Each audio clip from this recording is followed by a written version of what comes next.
구약성경 900면 시편 133편 1절부터 3절까지의 말씀을 다 찾으신 줄로 알고 한 목소리로 읽도록 하겠습니다. 표제부터 3절까지 함께 읽도록 하겠습니다. 다윗의 시 곧 성전에 올라가는 노래. 보라, 형제가 연합하여 동거함이 어찌 그리 선하고 아름다운고.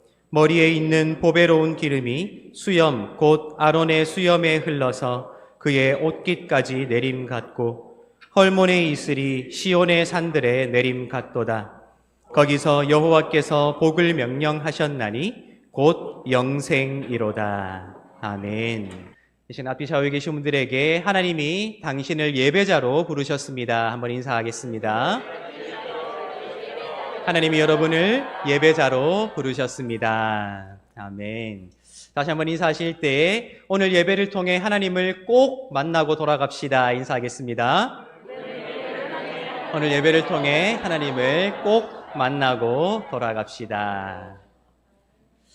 우리가 이 자리에 나와 하나님을 예배할 수 있는 것도 하나님의 부르심이라는 사실을 믿으시는지요?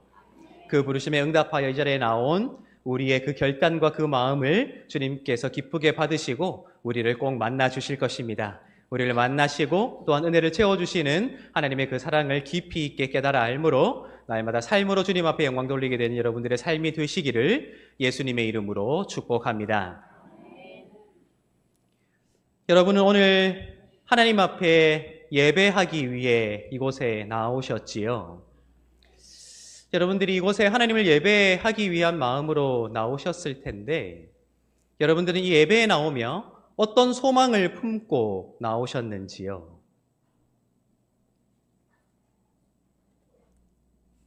어떤 소망으로, 어떤 마음으로, 어떤 간절한 마음을 가지고 이 자리에 나오셨느냐 하는 질문입니다. 때로 우리 신앙이 길을 잃어버릴 때가 있다는 느낌을 받을 때가 있습니다. 또 나의 신앙의 행위들이 방향을 상실했다 여겨질 때도 있습니다. 우리의 신앙이 길을 잃어버리고 우리 신앙의 행위가 방향을 상실하게 되는 이유가 무엇인가요? 참 많은 외적인 요인들이 있겠지만 가장 우선적으로 우리 삶에 소망이 사라졌기에 내 신앙이 길을 잃어버리게 되고 내 신앙의 행위가 방향을 상실하게 되는 것이지요. 소망이 무엇입니까? 우리 현실의 삶을 살아가고 있지만 그 현실의 삶 가운데 수많은 고난과 아픔들이 있지만 그럼에도 불구하고 쓰러지지 아니하고 좌절하지 아니하며 그 모든 것을 뛰어넘을 수 있도록 우리 마음에 용기가 되어주는 것, 그것이 우리가 가진 소망인 것입니다. 따라서 그 소망은 우리 삶의 목적지가 되어주고요. 그 소망은 우리 삶의 방향이 되어줄 수 있다 하는 것이죠. 우리 신앙의 그 목적지가 상실되어지고 우리 신앙의 행위의 그 방향이 상실되어지기에 때로 우리가 열심히 행하나 믿는다고 고백하나 그렇게 주님 앞에 나오나 때로는 공허하게 느껴질 수밖에 없는 것이지요. 내가 어디로 가야 하는지를 모르기 때문에 내 신앙이 바른 것인가 그른 것인가 하는 것조차도 분별할 수 없기 때문입니다. 내 신앙의 행위가 어떤 방향을 향해 있어야 하는가 하는 것을 분별할 수 없기 때문에 우리 신앙의 행위 자체가 그렇게 공허할 수밖에 없다는 것이죠. 때로 습관적이게 되고 때로는 종교 생활에 얽매이게 되고 때로는 내가 이것을 하지 않으면 하나님께 큰 벌을 받을까 봐 두려워서 억지로 하게 되는 경우들이 발생하는 것.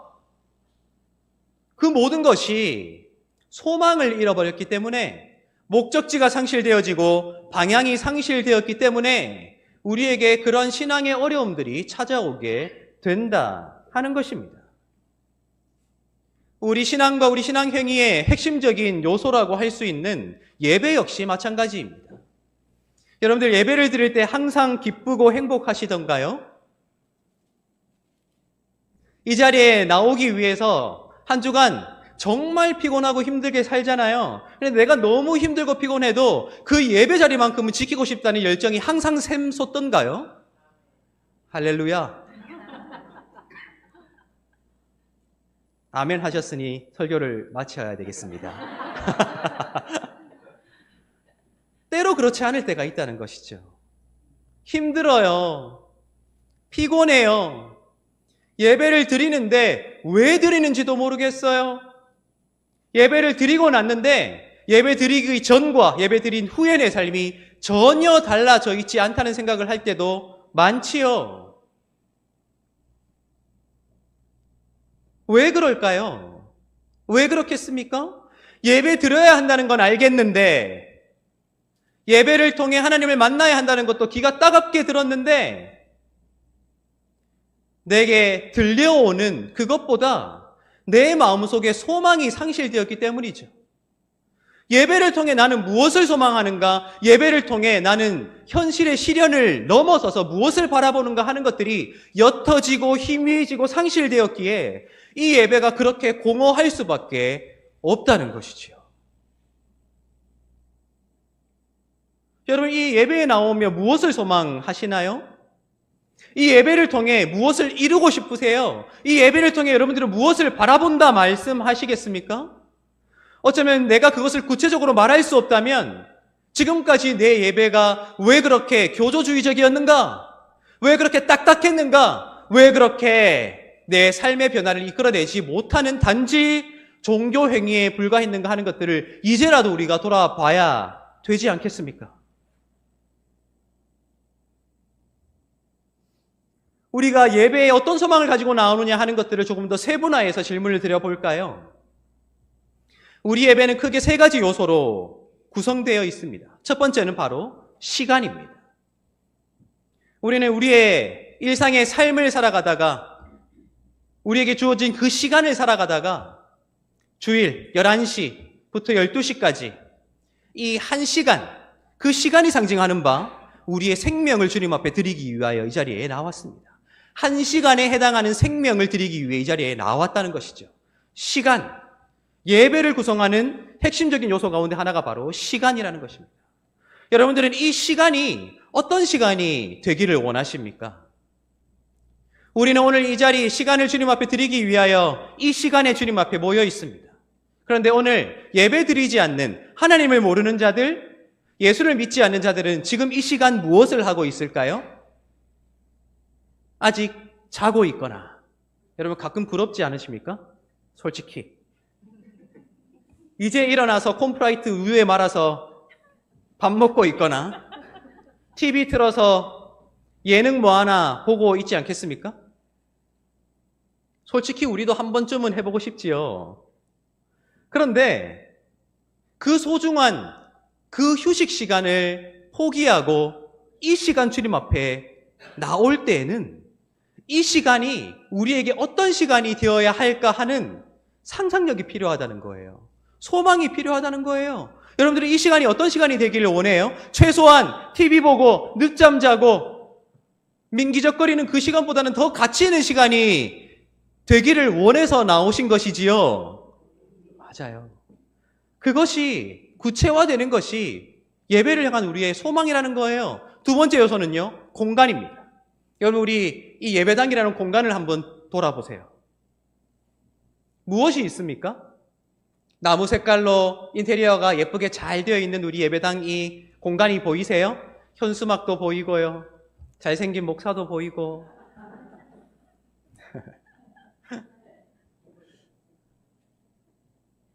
여러분들은 이 공간에 나오면서 말입니다. 이 공간이 무엇으로 채워지기를 원하세요? 어떤 느낌을 받고 싶으십니까? 어떤 것을 보고 싶으세요? 무엇으로 이 공간을 채우고 싶으냐 하는 것입니다. 그것이 우리 예배를 구성하는 중요한 요소라면, 그렇죠. 우리의 시간을 주님 앞에 드릴 텐데 그 시간을 드릴 공간, 이 공간을 무엇으로 채울 것인가 하는 구체적인 소망이 우리 예배를 통해 꿈꾸어 나가야 할 것이라는 점이에요. 세 번째는요, 이 예배를 구성하는 어쩌면 가장 중요한 요소라고 할 수 있을 것입니다. 그것은 바로 사람입니다. 앞뒤 좌우에 계신 분들을 한번 보세요. 네. 여러분들은 이 시간, 이 공간 속에서 하나님께 함께 예배하기 위하여 나온 사람들과 함께 앉아 있습니다. 그렇죠. 나 혼자 예배하는 것이 아니에요. 나 혼자 주님 앞에 나온 것이 아니라 하나님은 우리로 함께 예배하게 하셨을 텐데, 여러분들은 나와 함께 예배할 이 사람들에게 어떤 소망을 가지고 계십니까? 그저 주일 한 번 항상 앉던 그 자리에 있으면 왔나 보다, 없으면 안 왔나 보다, 그저 그런 존재로 보고 지나치십니까?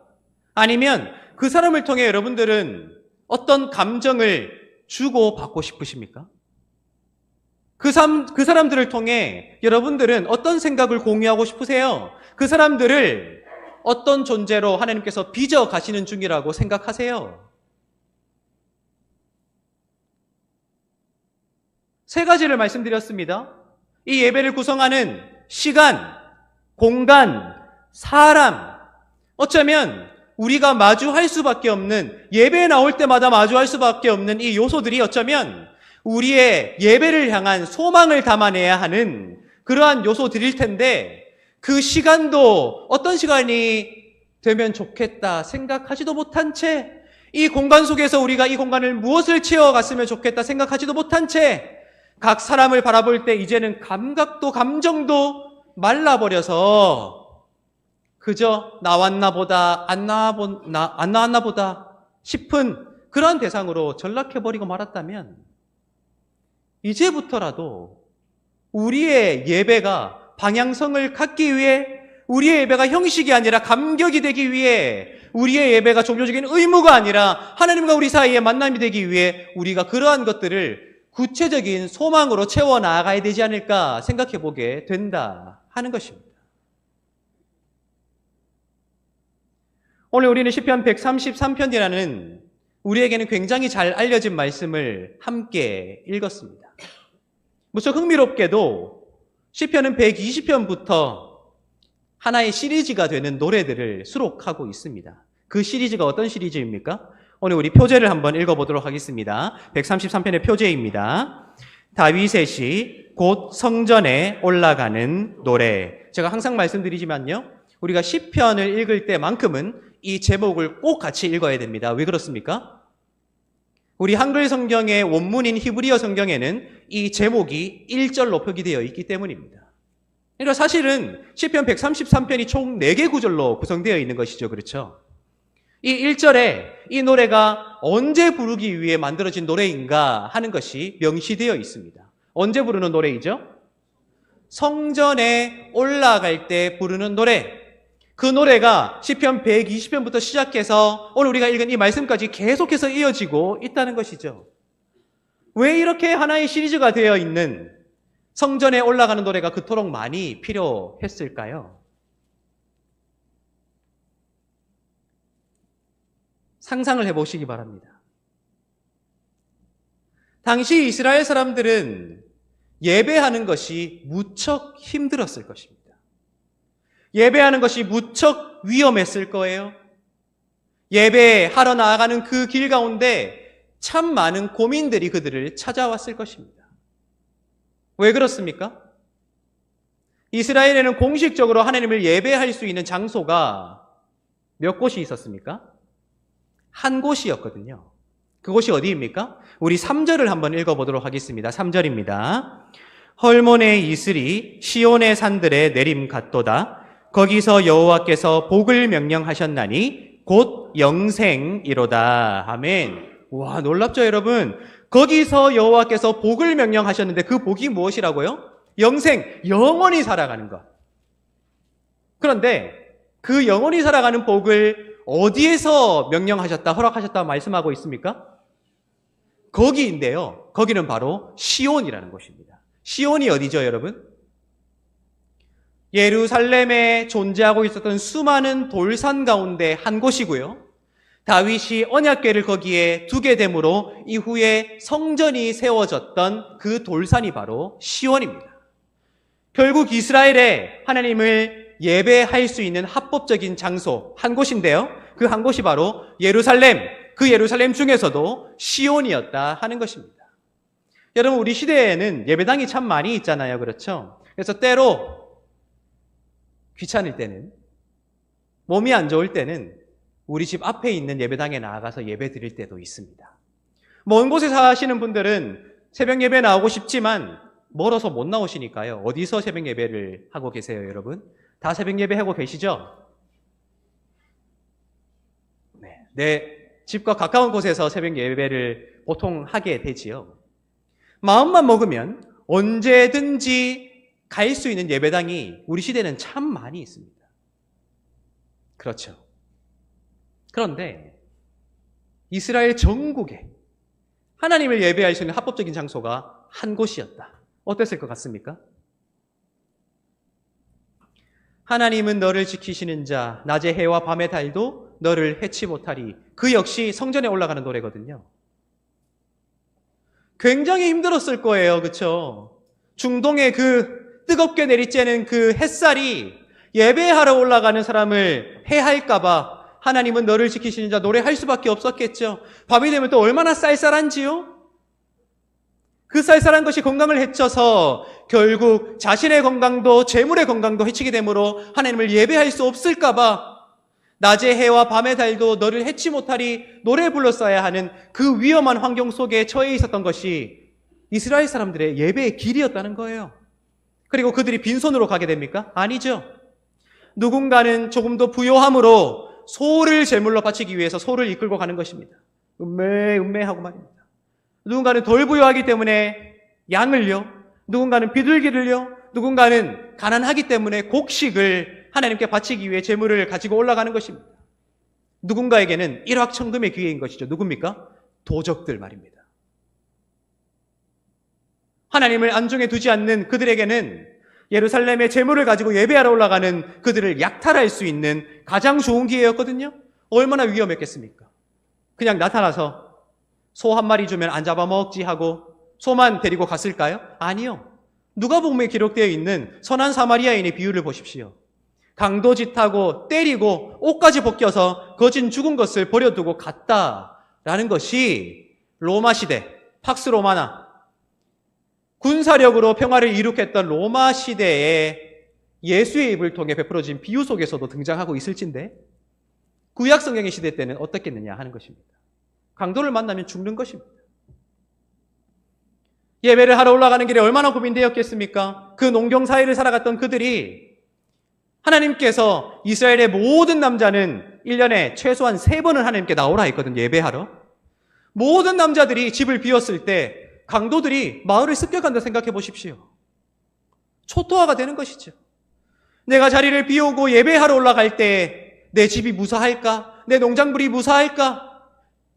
내 식구들은 무사할까? 걱정할 수밖에 없었던 것이 예배하러 올라가야 했던 이스라엘 사람들의 그 걱정거리였다 하는 것이죠.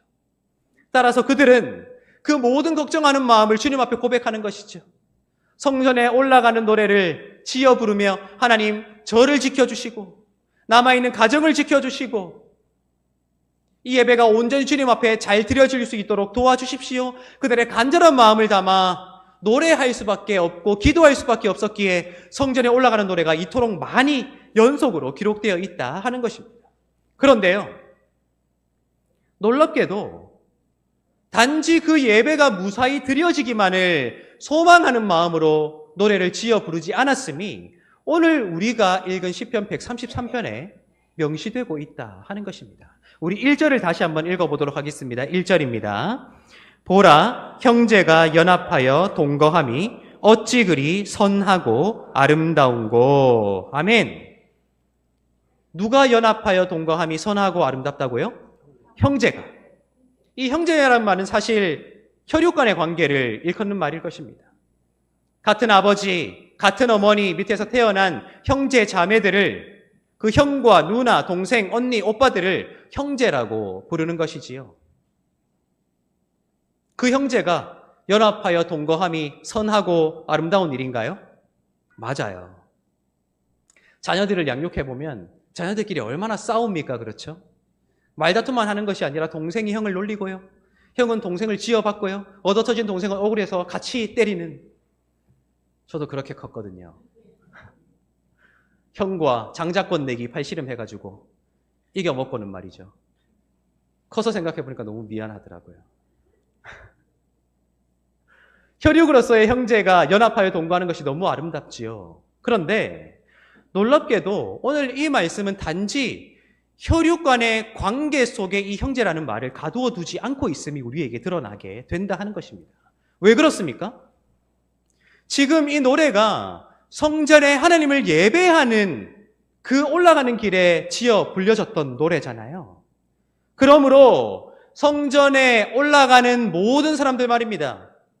한 성전에서 한 하나님을 예배하게 되는 모든 사람들이 곧 형제 자매가 될 것이라는 소망을 가지고 있죠.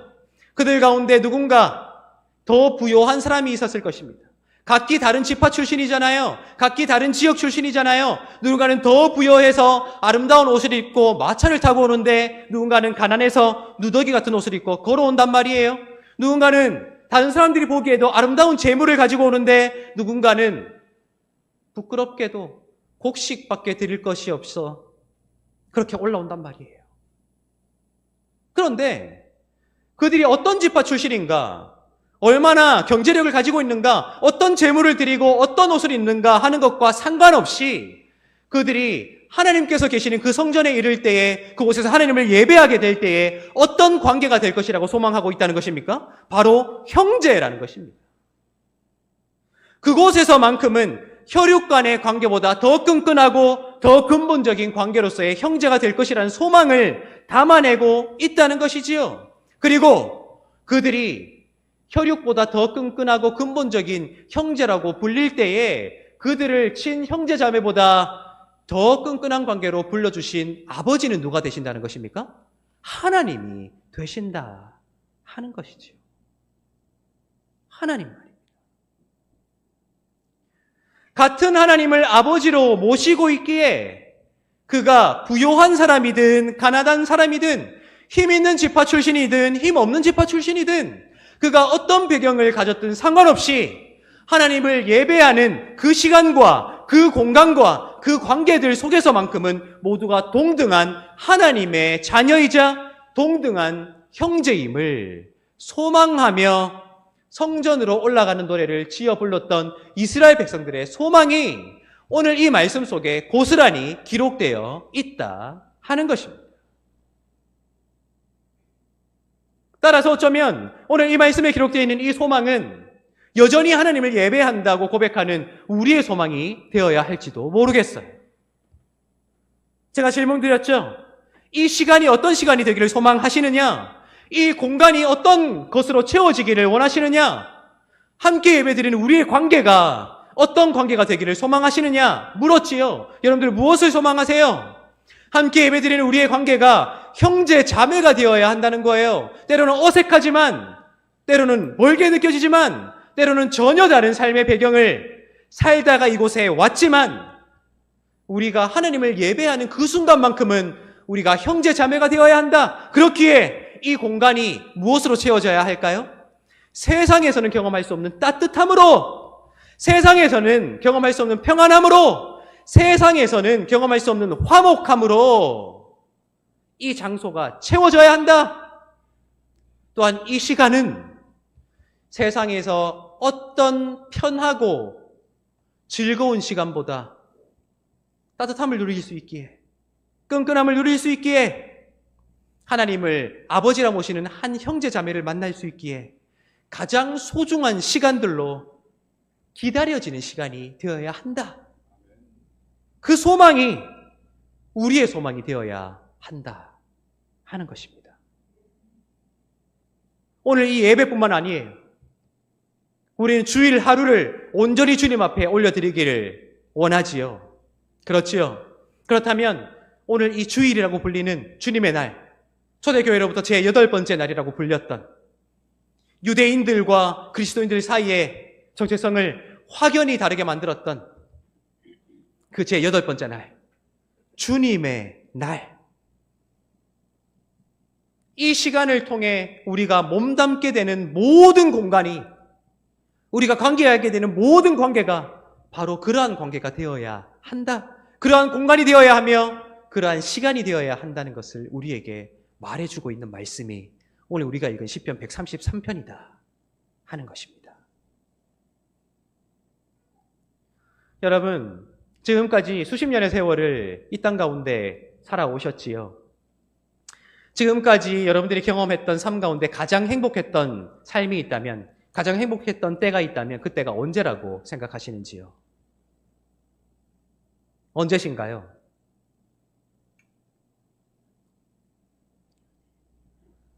저는 제 짧은 삶을 생각해 보건대 가장 행복했던 때는 아이러니하게도 제 세계관이 가장 좁았을 때, 제 지식이 가장 부족했을 때, 그때가 아니었는가라는 생각을 해보게 돼요.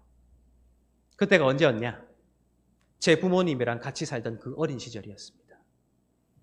생각해보면요, 지금에 비해서 그때는 모든 것이 부족했어요. 실제로 집도 가난했고요. 그 당시 저의 지식이 현재 저의 지식에 비해서 출중했겠습니까? 아니요. 일자무식이었습니다.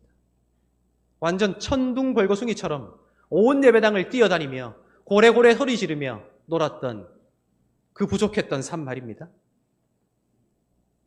제 외모는 어땠겠습니까? 물론 지금보다 피부는 탱탱했겠지요. 제가 지금 키가 173cm거든요. 최근에 입대하는 우리 청년들 평균 신장이 173에서 174 정도 된다고 합니다. 제가 평균 신장이라는 거예요. 와우. 근데 어릴 때는요, 제가 중3 때까지만 해도 항상 제일 앞자리에 앉았어요. 땅콩만 했거든요. 진짜 작았어요.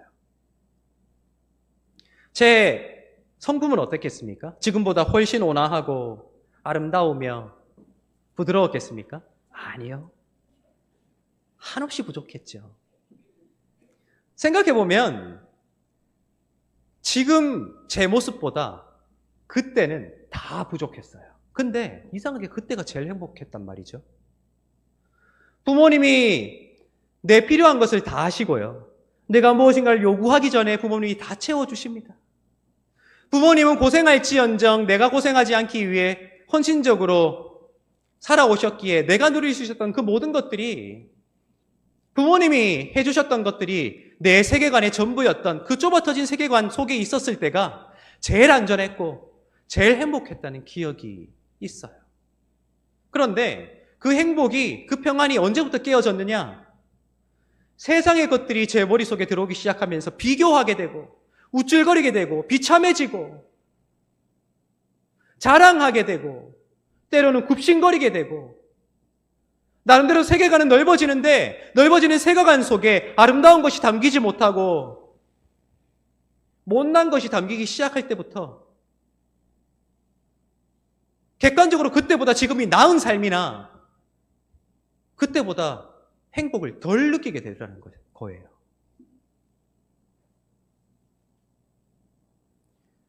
여러분, 하나님께서 우리의 아버지가 되시지요. 그래서 우리를, 자녀된 우리를 이 예배의 자리로 불러주셨습니다. 우리의 시간을, 우리의 공간을, 우리의 관계를 가장 아름다운 것들로 채워주시기 위해 우리를 부르셨지요.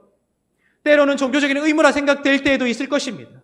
때로는 귀찮게 여겨지지요. 때로는 다른 것도 해보고 싶고요. 내 자녀들과 캠핑도 한번 가고 싶어요. 우중에 비를 맞으면서 자녀들과 함께 모닥불에서 맛있는 고기를 구워 먹으며 그런 시간도 보내고 싶지요. 그런데요, 하나님이 우리를 형제로 부르셨습니다. 그 말은 곧 형제된 우리가 하나님의 자녀로 이 시간, 이 공간 안에 함께 앉아 있다는 거거든요.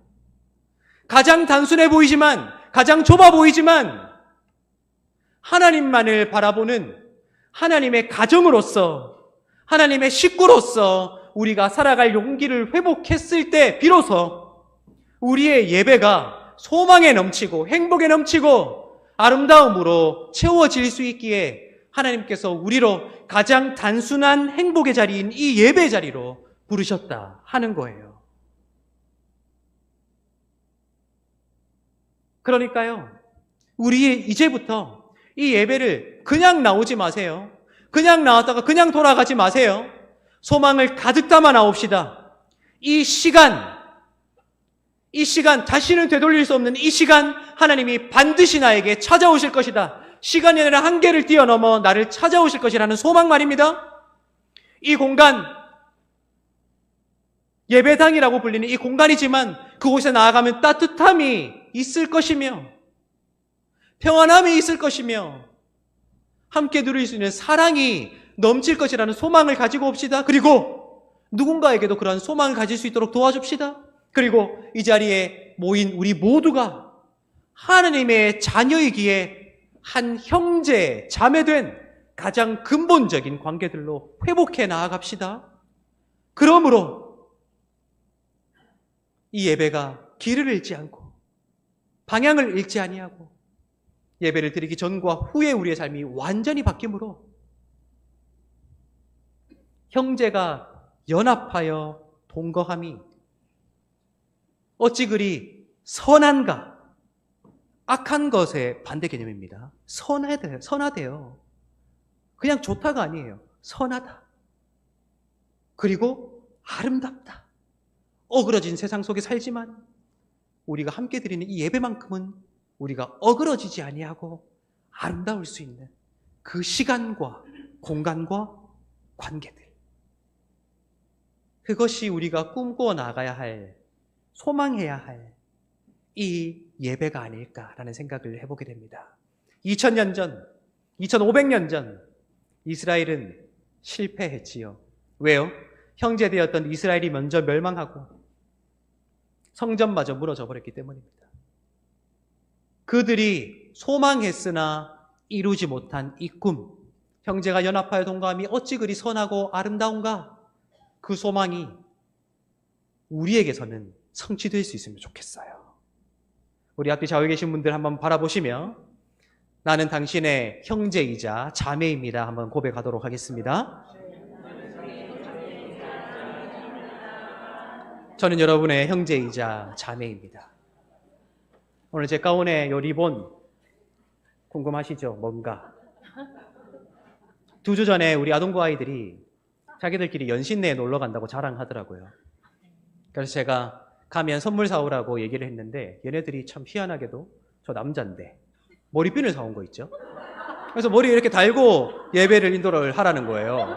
근데 머리를 이렇게 달면 여러분들 시험 들까봐 야 그거는 좀 무리인 것 같고 내가 여기 가운에 이렇게 달고 할게 그렇게 타협을 해서 약속을 하고 이렇게 달고 나온 거예요. 저는 그러고 싶었어요. 아이들에게 무겁고 딱딱하기만 한 목사가 아니라 그냥 삼촌같이 그렇죠. 마음 터놓고 이야기할 수 있는 그런 오빠와 형처럼 서로 약속을 지키고 신뢰하고 그렇게 서로가 만났을 때만큼은 세상 어디에서도 맛볼 수 없는 그 사랑을 맛볼 수 있는 관계가 될 수 있으면 얼마나 좋을까. 그게 우리 아동부 아이들과 저만의 관계가 아니라 우리가 함께 만들어가야 할 관계라는 것이죠. 그래서 이 예배당을 그렇게 따뜻함으로 채워나가고 이 시간을 세상과는 비교할 수 없는 세상에서의 첫날보다 주의 집에 문지기로 하루를 사는 것이 저에게는 더 좋습니다 하는 그 시간들로 채워질 수 있는 그런 예배가 되어서 날마다 이 예배를 통해 삶을 살아갈 수 있는 신앙의 방향을 다시 설정해 나아갈 수 있는 가장 복된 우리 한사랑교회의 예배가 되기를 예수님의 이름으로 축복합니다. 기도하겠습니다.